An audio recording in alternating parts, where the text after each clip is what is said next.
biggest disappointment leaving training camp. I think we have a number of guys. I think I know your guy here. Your biggest disappointment for the Pittsburgh Steelers, player-wise, leaving Latrobe. Yeah, it's mine, and I say this with a heavy heart, is wide receiver Hakeem Butler. This guy was a fan favorite, I think, coming into OTAs and training camp. Big guy, 6'5". We have estimated 6'7" at certain points. I think we called him 7 foot at one point on one of these podcasts. But no, he's 6'5". He's a big dude. I just thought he has some special teams experience. He has a big playability. I just thought he was going to show flashes of really impressive athletic ability that was going to carry him all the way to a roster spot. And those just never materialized, I felt like.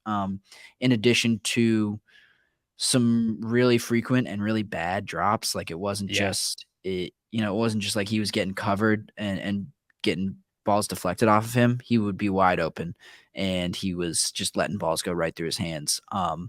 Which again, for a guy who's like, his big thing was contested catches and going up to get balls, like his hands did not look very strong at all.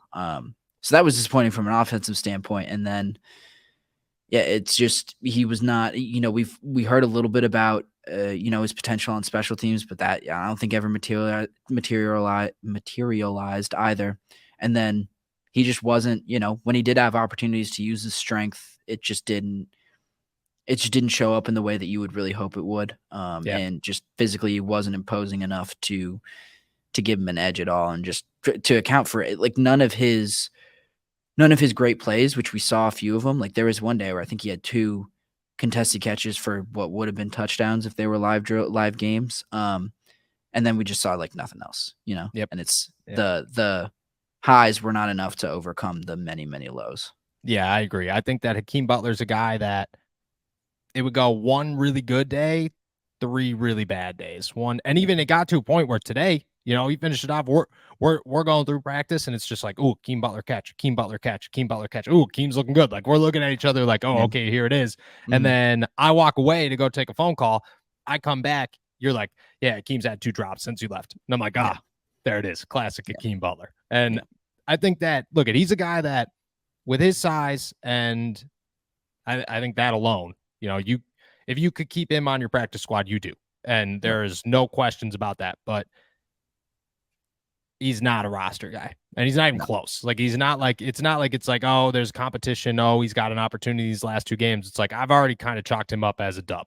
There's just, it doesn't make any sense to keep him around. He's been more bad than good.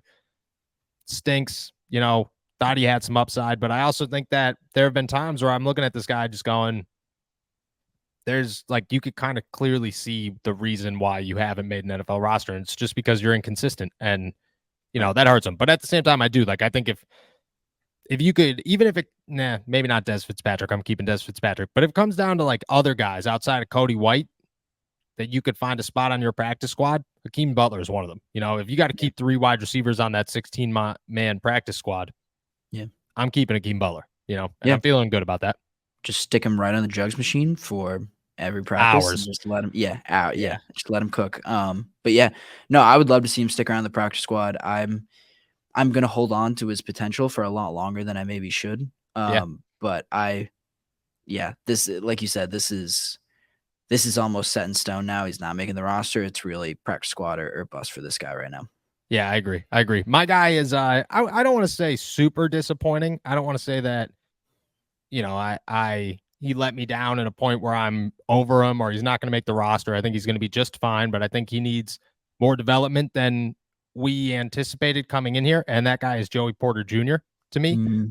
Thought that Joey's looked really good at times. I thought that he's looked, I don't ever want to say bad. I don't ever want to say I thought Joey Porter Jr. looked bad out there. I just think that heading into the second preseason game or the final 2 preseason games, my view on Joey Porter is he is not ready to be a starter, and they need him to be a starter because I think Patrick Peterson has struggled at times throughout this training camp. I think that it's become apparent that to trust him for 17 games as your only outside starter next to Levi Wallace is, you just can't expect that to work out in your favor every single time.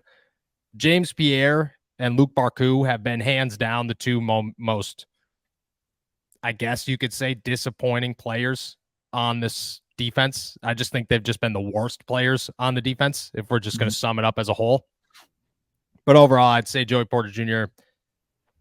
worrisome just because I don't think he's ready to start week 1, and I think the Steelers need him.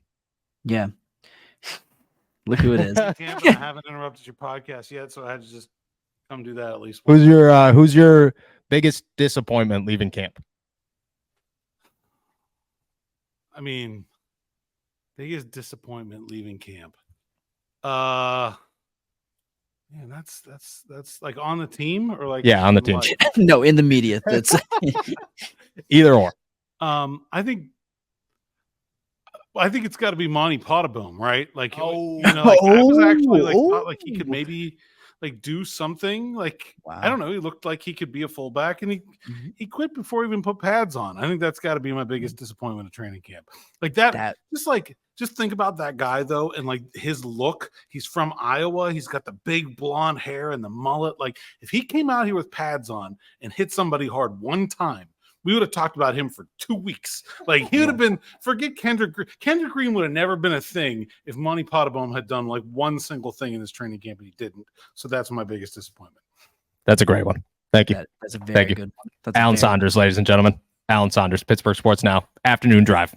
Steelers afternoon drive. Beep, beep. That's a good one. That's a really Monty. I didn't even consider it. No, he has not crossed my mind for.